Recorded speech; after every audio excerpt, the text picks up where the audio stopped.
I will be presiding over today's parliamentary debate. Alongside me is Deputy Speaker Elijah Sanhele, timekeepers Lennon Lochman and Devontae Lawrence, clerks of the House Ciara Ragunanan and Shanice Forbes, and note takers Elijah Sanhele and Ciara Ragunanan. The motion before this honorable House is Men make better leaders than women. Before we begin, I remind all members that the team arguing for the motion is the government, which in this case is the Prime Council, and the team arguing against the motion is the opposition, which in this case the equalizers. Timekeepers will abide by the following protocol. They will utilize their raise hand feature when there are 30 seconds remaining in any speaker's time. When time is over, a bell tone will be played over the timekeeper's microphone so the entire house hears that the time has expired, in which I will also state that the time has expired. All members are reminded that this is a formal parliamentary exercise. All statements must be directed through the speaker. Members must refer to each other as the honorable member. Interjections must follow proper procedure. Points of order will be ruled upon immediately. All members must wait to be recognized before speaking, and we expect respectful conduct, clear arguments, accurate evidence, and adherence to time limits. We thank both teams for their preparation and professionalism. We will now proceed to the first segment. I invite the honorable member from the government to deliver the main speech. You have 5 minutes. Thank you. Thank you and good morning, Madam Speaker. My name is Caleb Poor, and today I rise on behalf of the affirmative team to present our case on the motion that men make better leaders than women. As the government, our responsibility is to establish a clear, evidence-based foundation showing why men, both historically and presently, have demonstrated stronger leadership outcomes across major institutions, high-pressure environments, and competitive sectors. Our position is simple and built on two central pillars drawn from our research and collaborative preparation. Firstly, across global history and modern society, we have seen a consistent pattern. That pattern being that men occupy most of the world's highest leadership roles. This includes governments, corporations, military commands, and major global institutions. Their dominance in these positions is not accidental, as it reflects long-standing public confidence, cultural alignment with leadership expectations, and proven performance under pressure. The data and historical records show that societies repeatedly entrust men with the most demanding and consequential responsibilities. This forms the basis of our argument that men have demonstrated the traits and capabilities that leadership roles traditionally require. Secondly, the characteristics most often associated with effective leadership, such as decisiveness, risk-taking, competitiveness, emotional control, long-term strategic vision, and the ability to command authority, appears more frequently and more consistently in men. Research and practical evidence point to men exhibiting higher risk tolerance, stronger competitive drive, greater comfort in hierarchical or adversarial environments, and clearer separation between personal emotion and professional decision making. We believe that these traits contribute directly to stable governance, organizational efficiency, and high stakes decision making. As a result, men often navigate leadership environments more effectively, especially in roles requiring firmness, resilience, and bold strategic action. When taken together, Madam Speaker, these two pillars form the foundation of the affirmative case.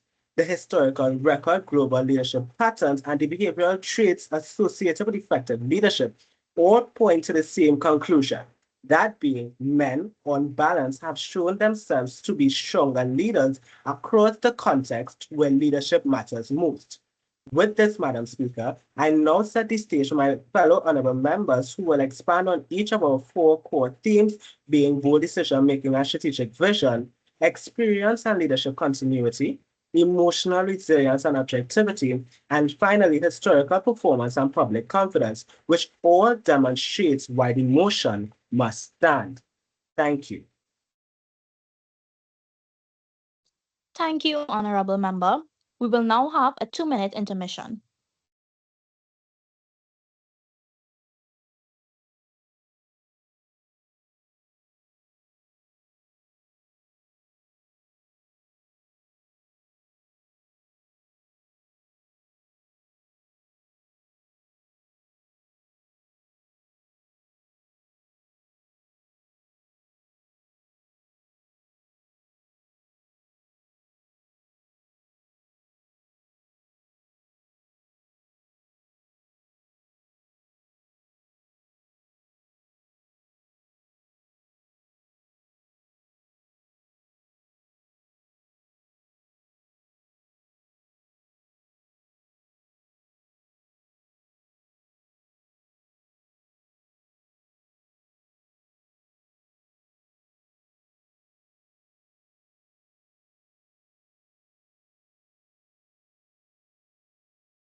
Thank you. We now invite the Honorable Member from the opposition to deliver the main speech. You have 5 minutes. Good morning, Madam Speaker, honorable members of this House. We, the opposition, the equalizers, stand firmly committed to the belief that leadership must be grounded in competence, character, and capability, not assumptions rooted in gender stereotypes. True leadership is earned, not assigned by biology. Madam Speaker, as the leader of the opposition, I rise to unequivocally reject the motion before this House. Men make better leaders than women. This claim is not only unsupported by credible research, but it undermines the very principles of fairness, equality, and evidence based reasoning that this House must uphold. The argument put forward by the government relies heavily on outdated assumptions about so called natural leadership traits. However, leadership today is a multidimensional skill set, one requiring emotional intelligence, ethical judgment, adaptability, and vision.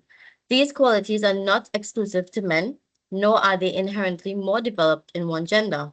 Madam Speaker, the government suggests that men inherently possess traits such as assertiveness or dominance that supposedly make them better leaders. But modern leadership research contradicts this entirely. A well-known 2016 study by Talent Smart, after assessing over 1 million individuals worldwide, found that women scored 15% higher on emotional intelligence on average. Emotional intelligence is one of the strongest predictors of effective leadership because it enables leaders to manage conflict, inspire teams, and make sound interpersonal decisions. Thus, the government's claim rests on assumptions. While the opposition's stance is supported by rigorous empirical evidence, the government may argue that because men have historically held more leadership positions, this proves the natural superiority. But, Madam Speaker, history reflects opportunity, not ability. For centuries, women were legally, economically, and culturally excluded from leadership spaces. To claim that leadership outcomes are proof of merit is equivalent to saying a race was fairly won, even though only one group was allowed to participate. The 2023 Global Gender Gap Report highlights that women still only hold 27% of managerial roles worldwide. This is not evidence of lesser capability, it is evidence of systematic barriers that have limited women's access, not their potential. Madam Speaker, when women are allowed to lead, the results are undeniable. Jacinda Ardern's leadership during the COVID-19 pandemic was widely recognized as among the most effective globally. The Lancet praised her approach as decisive, empathetic, and science-driven. Angela Merkel, known as the crisis chancellor, led Germany through financial turmoil and humanitarian crises with unmatched stability and discipline. Here in Trinidad and Tobago, Kamala Persad-Bissessar and Paula May Weeks broke barriers and demonstrated competence, dignity, and strategic leadership on the national stage. If men were inherently superior leaders, these consistent, measurable examples of female success would not exist. Madam Speaker, leadership is not about one gender outperforming another. It is about a strength that comes from diversity. A 2020 McKinsey and Company report found that organizations with 30% or more women in leadership were 15% more likely to outperform competitors financially, 21% more likely to achieve above average profitability. Why? Because gender diverse teams reduce groupthink, enhance problem solving, and foster innovation. This evidence fundamentally contradicts the motion. If men were truly better leaders, mixed gender teams would not consistently outperform male dominant ones. Madam Speaker, honorable members, the government's position relies on stereotypes, historical inequalities, and assumptions, not facts. The opposition's position is grounded in credible data, real-world results, and a commitment to fairness. Leadership is not determined by gender, it is shaped by opportunity, character, skill, and vision, qualities that women possess equally and in many cases excel at. Madam Speaker, honorable members, the equalizers stand firm. Leadership is earned through merit, not assigned by gender. Equality is not our argument, it's our evidence. For these reasons, Madam Speaker, this House must reject the motion that men make better leaders than women. Thank you. Thank you, Honorable Member. We will now pause for a 2-minute intermission.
We now move to the first rebuttal from the government.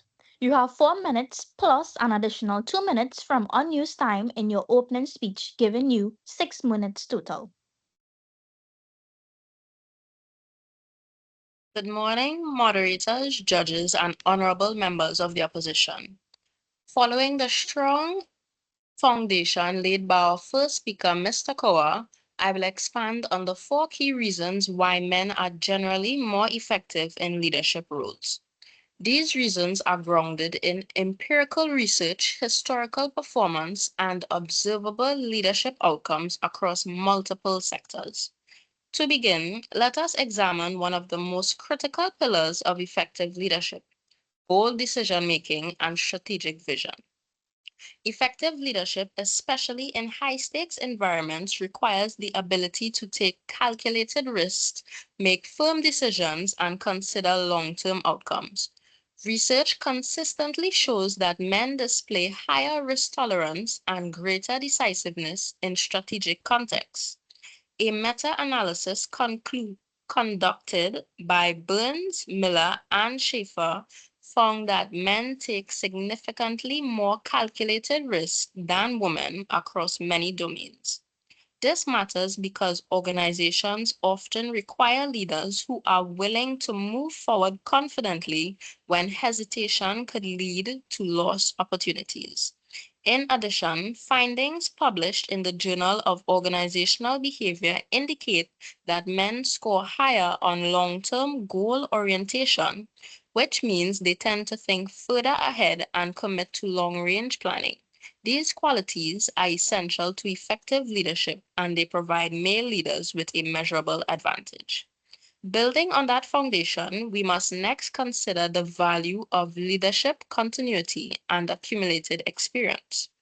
Men tend to have longer, uninterrupted career paths, resulting in deeper professional experience and stronger readiness for senior roles.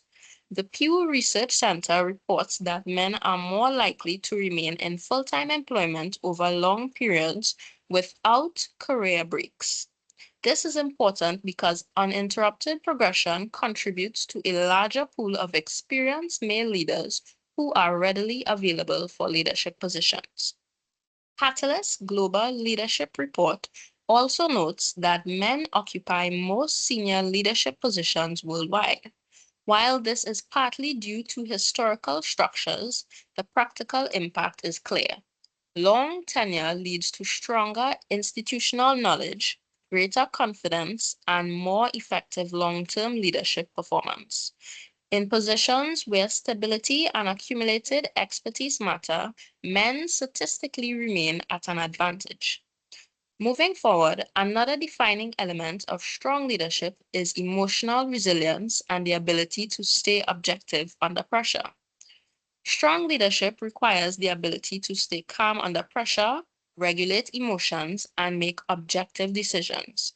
Studies on the Big Five personality traits consistently show that men score lower in neuroticism, which is associated with emotional volatility and stress sensitivity. A cross-cultural analysis by Schmidt and colleagues found that this pattern appears in more than 50 different cultures. This consistency suggests that men generally maintain higher levels of emotional stability across many societies. Research in the Journal of Applied Psychology also shows that male leaders demonstrate higher emotional detachment in high pressure situations. This detachment allows them to approach problems with logic rather than emotion. In crisis, negotiation, or high pressure decision making scenarios, emotional resilience becomes a critical advantage. Lastly, we must look at the historical patterns that influence public confidence in leadership. Public expectations about leadership have been shaped over centuries. Men have historically occupied the majority of leadership roles in government, religion, the military, and major institutions. This long-standing pattern has created a strong association between leadership and male authority. Even today, nearly 90% of Fortune 500 CEOs are men. This reinforces public confidence in male leadership, especially in organizations that demand stability and strong direction. Global surveys conducted by Ipsos show that more than 70% of respondents believe men perform better in roles that require assertiveness, strategic clarity, and crisis management. Religious influence has also contributed to these perceptions. Biblical teachings such as Ephesians chapter 5 verse 23, which describes the man as the head, shaped social expectations for generations. These cultural and religious foundations established a model of male leadership that continues to influence public perception today. Due to these historical and cultural foundations, public trust in male leadership remains consistently strong across many sectors. In conclusion, when we consider risk taking and strategic vision, leadership continuity, emotional resilience, and centuries of demonstrated performance supported by public confidence, the evidence strongly supports the position that men are often better suited for leadership roles. These characteristics, thank you. Thank you, Mama. Your time is now up. We will now move into another 2 minute intermission.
We now invite the honorable member from the opposition to deliver the first rebuttal. You have 4 minutes plus an additional 30 seconds from unused time in your opening speech, giving you 4 minutes and 30 seconds total.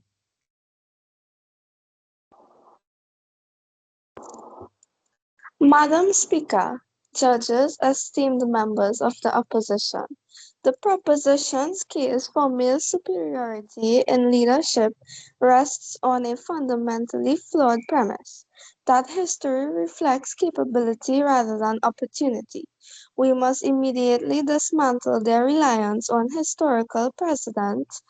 The argument that men have always been in charge is not evidence of better leadership.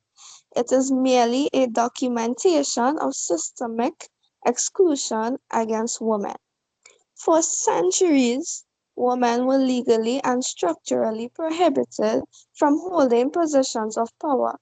To use that legacy as proof of inherent male fitness is an appeal to tradition, not evidence of competence. We reject this historical fallacy entirely, Madam Speaker. Secondly, the proposition is using an archaic, narrow definition of what constitutes a better leader. They will focus on traits like unilateral decisiveness, aggression, and strict hierarchy. We argue that modern, effective leadership is defined by number one, emotional intelligence and collaboration.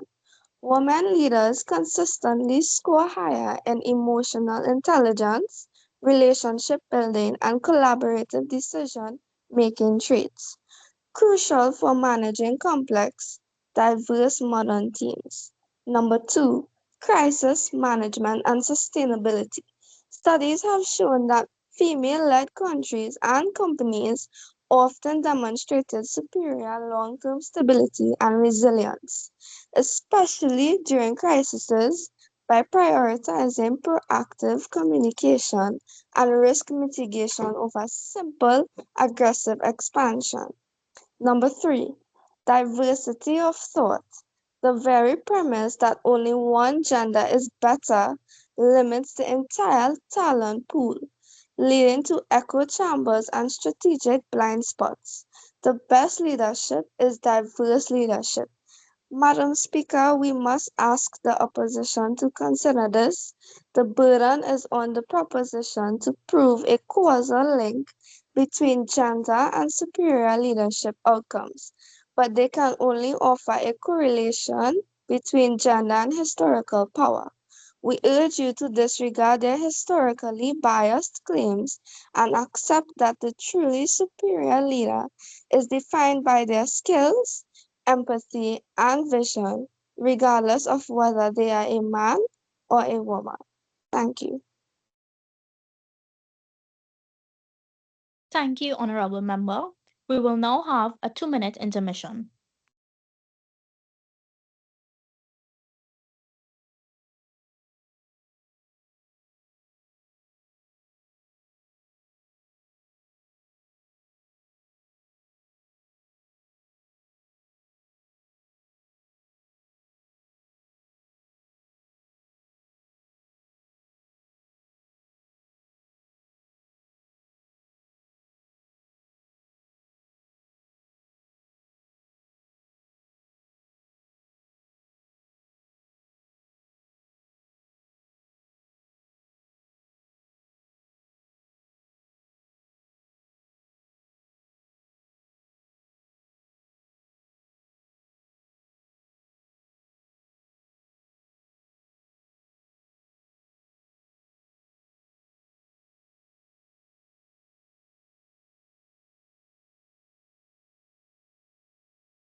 The House now calls on the government, sorry, yeah, the House now calls on the government to deliver the second rebuttal and closing statement. You have 5 minutes. No new points may be introduced.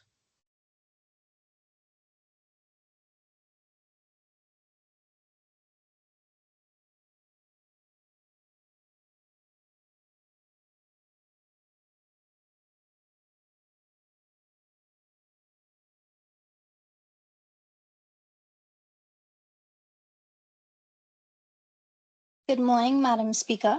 The opposition raised and put forward the following arguments: that leadership should be based on competence, not gender stereotypes; that the motion relies on outdated assumptions about natural leadership traits; that modern leadership requires emotional intelligence, ethics, and adaptability traits they say are not tied to gender, and historical male leadership and global statistics reflecting opportunity, not ability, to support their opposing argument. However, we on the affirmative believe that emotion is not about what should be determined, what should determine leadership, but what historically and empirically has been the case. When evaluating leadership effectiveness as it is practiced, historical patterns, institutional expectations, and societal structures must be considered. Those patterns overwhelmingly show male leadership dominating high stakes leadership environments. The opposition argues that our case relies on outdated assumptions, but the affirmative does not argue biological superiority.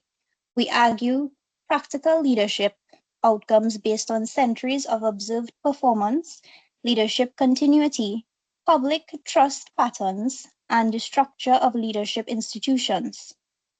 These are current realities, not outdated assumptions. They say leadership qualities aren't exclusive to one gender. This is true, but it does not address the real question of which gender has more consistently demonstrated leadership effectiveness in practice. In leadership evaluation, consistency and track record matter. Men's extended historical presence in leadership roles has built institutional experience that translate into effectiveness in high pressure environments. The opposition cites a single emotional intelligence study. However, emotional intelligence is only one dimension of leadership, not the sole determinant. High level leadership often prioritizes crisis management, strategic decision making, and public confidence, areas historically dominated by male led leadership structures. A single study does not negate centuries of performance data. Thus, the static alone is not decisive evidence against emotion. They argue men lead more because women lack opportunity, but emotion concerns outcomes, not hypotheticals. Data debate evaluates whether leadership has produced and the historical track record of male leadership, stable governments, large scale institutions, and global systems remains the more substantial database available. The opposition says women hold fewer leadership positions because of barriers, but limited participation actually reinforces the affirmative's case. Leadership effectiveness depends on accumulated experience. Men have had continuous leadership pipelines resulting in more institutional knowledge. The continuity translates into more consistent leadership outcomes. Thus, the statistics can be interpreted as strengthening the argument for men's leadership effectiveness within real world structures. We directly contradict what the opposition put forward as due to our individual and group research.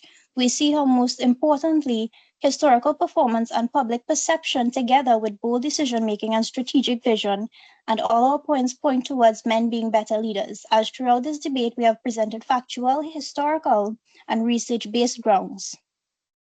Our position highlights the qualities and patterns that consistently contribute to effective leadership, and these are supported by both empirical evidence and long-standing societal outcomes.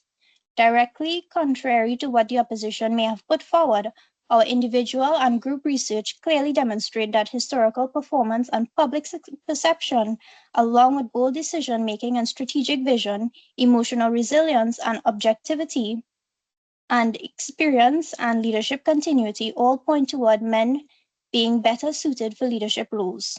Throughout history and across global institutions, men have consistently held leadership positions where they have been expected to take responsibility, act decisively, and guide others through uncertainty.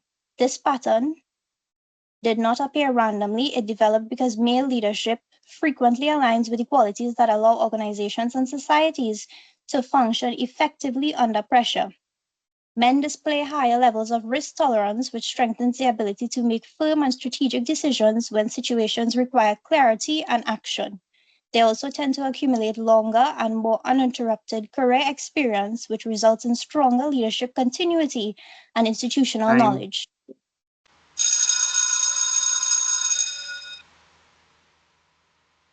Thank you, honorable member. We will now have a 2-minute intermission.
The House now calls on the opposition to deliver their second rebuttal and closing statement.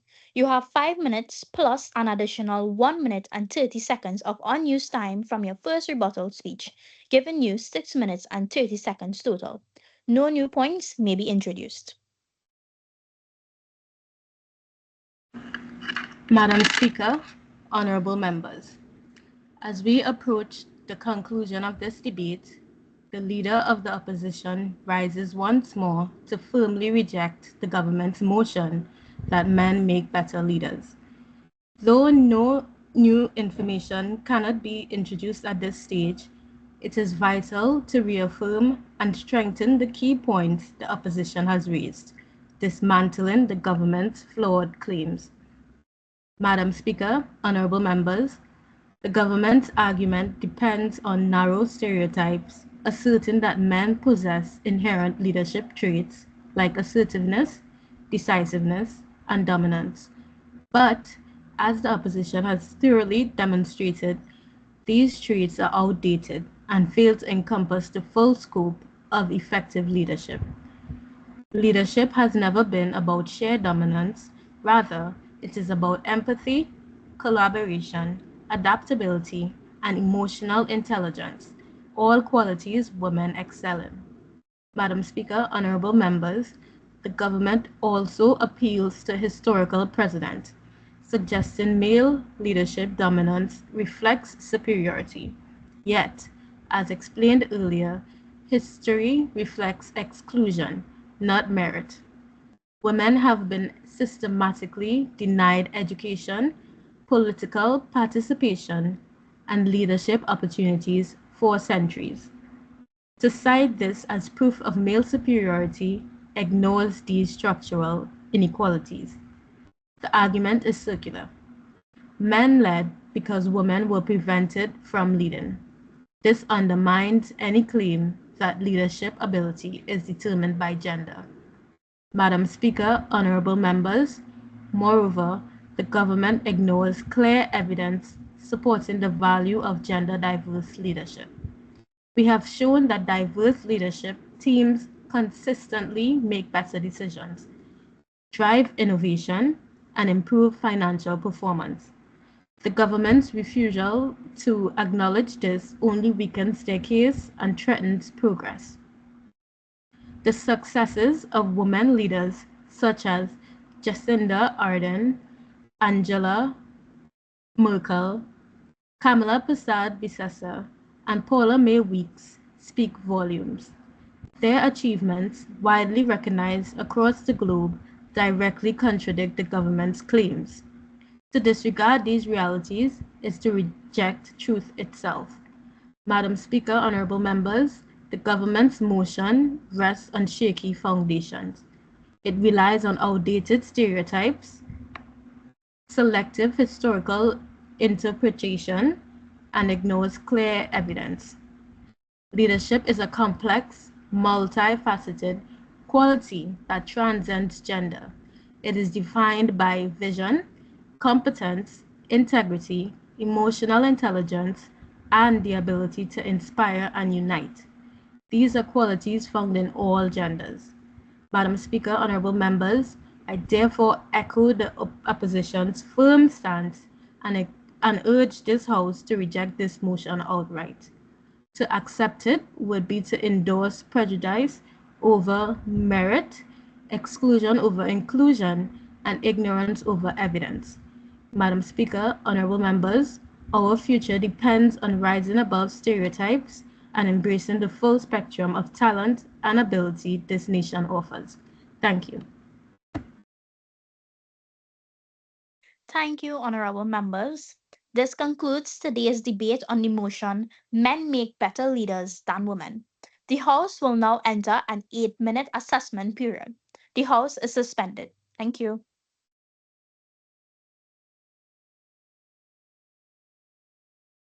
After the 8 minutes is up, we will then move on to the second debate, which is topic leaders are born and not leaders are born, not made. This will be born to lead versus build leaders.